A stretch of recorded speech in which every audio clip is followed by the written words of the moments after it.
You know you want to make changes, you got a lot you want to do in your life, but then you start thinking about those changes and you immediately start catastrophizing. You start worrying, you start thinking about all the reasons why it's not going to happen. This is so common, and the reason why it's common is because somebody in your past either trained you to think this way, or you've had so many bad things happen that you've trained yourself to assume and predict that bad things are always going to happen to you.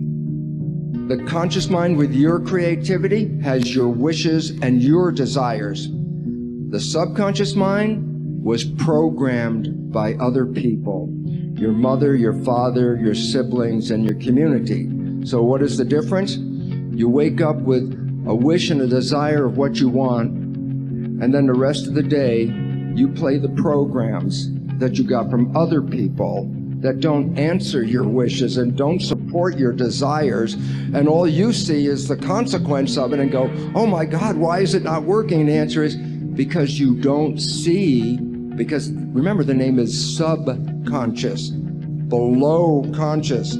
So when that behavior is playing, psychologists will tell us 70% or more of the programs in the subconscious are disempowering, self-sabotaging, and limiting behaviors.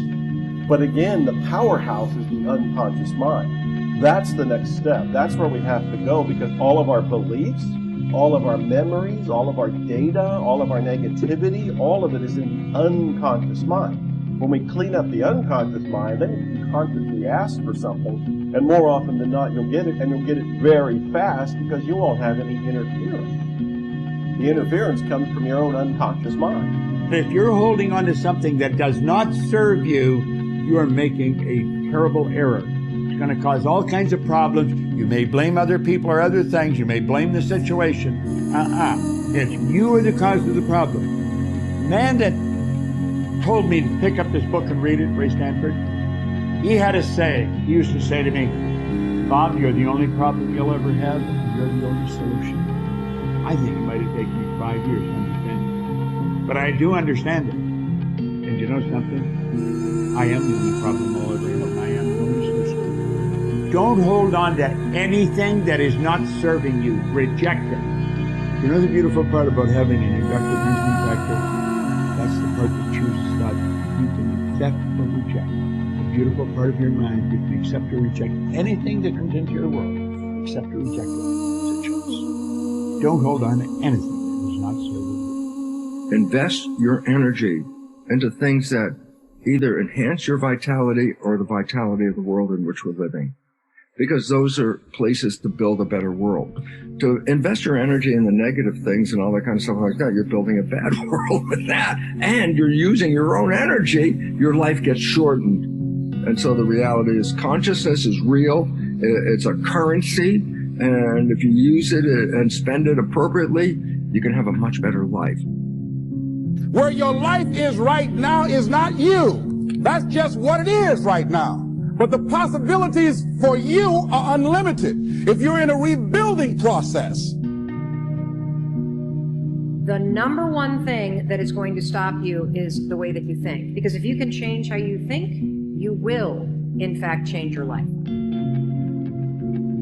I believe the way that you think is a choice. I believe that you are either going to repeat the thinking patterns that you've always had this year, or you can evolve them. Because when you change how you think, you will change your life. The chemistry released by the brain in fear shuts down the growth mechanism of the body, shuts down the maintenance of the body to conserve energy. And the biggest thing is there's only one consequence, and that is disease and illness. And it turns out 1% of disease on this planet is connected to genetics, and 90% of disease or more is lifestyle and the psychology of love and fear. 90%. And it says, be in love, and your body will be maintained, and your immune system will be at peak performance. Be in fear, and the game is over. So most people then wait for crisis or trauma or disease or diagnosis, they wait for loss some tragedy to make up their mind to change. And my message is, why wait? And you can learn and change in a state of pain and suffering, or you can learn and change in a state of joy and inspiration. And I think right now, the cool thing is that people are waking up. We got to unlearn and relearn. We got to break the habit of the old self, reinvent the new self. We got to unfire and unwire and refire and rewire. We have to prune synaptic connections and sprout new connections. Unmemorize emotions stored in the body, and then we have to recondition the body to a new mind and to a new emotion. To stop signaling the same genes in the same way and begin to signal new genes in new ways. To pull our attention and our energy out of the familiar past and begin to invest our attention and energy into a new future. To go from the known to the unknown. It's necessary as you look at your goals and your dreams, it's necessary that you have a strategy and a game plan to change the story that you believe about yourself. And that's an ongoing process. I've discovered, and many people have, that what we do, what we accomplish, what we produce is a result of the story we believe about ourselves. My favorite book says, "Be ye not conformed to this world, be ye transformed by the renewing of your mind." And so as I began to work on myself, I realized that I'm getting out of one story and stepping into another story. As I become aware of some things, there's still some things I'm not aware of. So I'm still growing, I'm still developing, but I realize that you have to work on yourself on a regular basis, and write this down, for mental mindset. For mental mindset and stamina. Ask yourself, what beliefs and perceptions about you and your life have you been unconsciously agreeing to that you'd have to change in order to create this new state of being? This is a question that requires some thought, because as I said, with many of these beliefs, we aren't even aware that we believe them. Often, we accept certain cues from our environment that then prime us to accept certain beliefs, which may or may not be true. Either way, the moment we accept the belief, it has an effect not only on our performance, but also on the choices we make.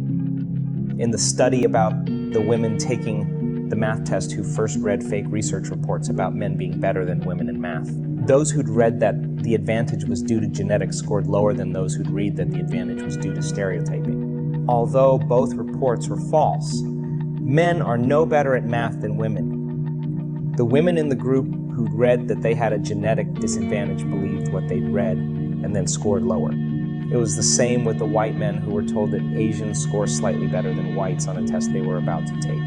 In both cases, when the students were primed to unconsciously believe they wouldn't score as well, they in fact didn't, even though what they were told was totally false.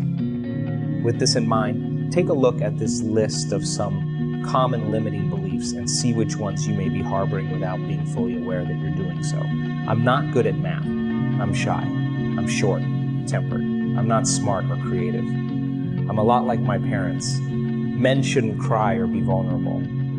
I can't find a partner. Women are lesser than men. My race or culture is superior. Life is serious. Life is difficult and no one cares. I'm never going to be a success. I have to work hard to make it in life. Nothing good ever happens to me. I'm not a lucky person. Things never go my way. I never have enough time. It's someone else's responsibility to make me happy. When I own this particular thing, then I'll be happy. It's hard to change reality. Reality is a linear process. Germs make me sick. I gain weight easily. I need 8 hours of sleep. My pain is normal, and it'll never go away. My biological clock is ticking. Beauty looks like this. Having fun is frivolous. God is outside of me. I'm a bad person, so God doesn't love me. I could go on forever, but you get the idea. Since beliefs and perceptions are based on past experiences, then any of these beliefs that you happen to hold about yourself came from your past. So are they true? Or did you just make them up? Even if they were true at some point in time, that doesn't necessarily mean that they're true now. We don't look at it that way, of course, because we're addicted to our beliefs. We're addicted to the emotions of our past. We see our beliefs as truths, not ideas that we can change. If we have very strong beliefs about something, evidence to the contrary could be sitting right in front of us. but we may not see it because what we perceive is entirely different.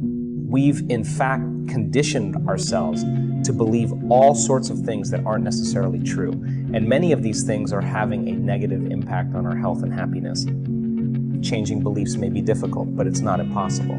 Just think what would happen if you were able to successfully challenge your unconscious beliefs.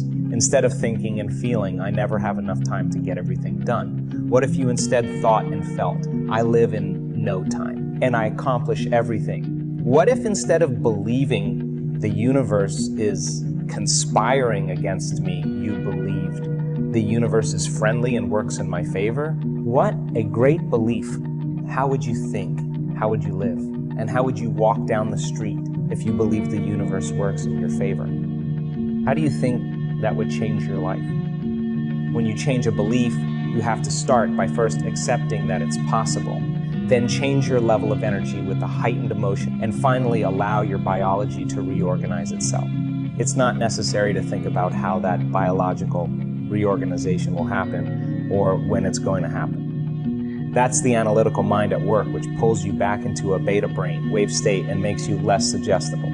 Instead, you just have to make a decision that has finality, and once the amplitude or energy of that decision becomes greater than the hardwired programs in your brain and the emotional addiction in your body, then you are greater than your past.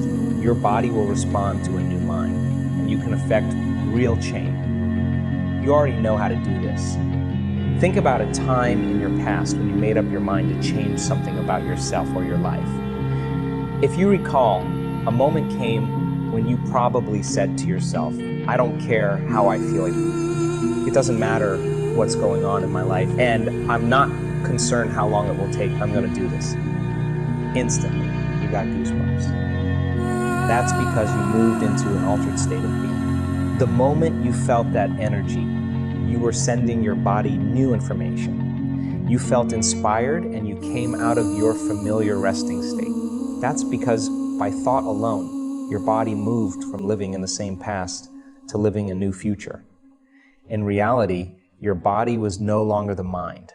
You were the mind. You were changing a belief.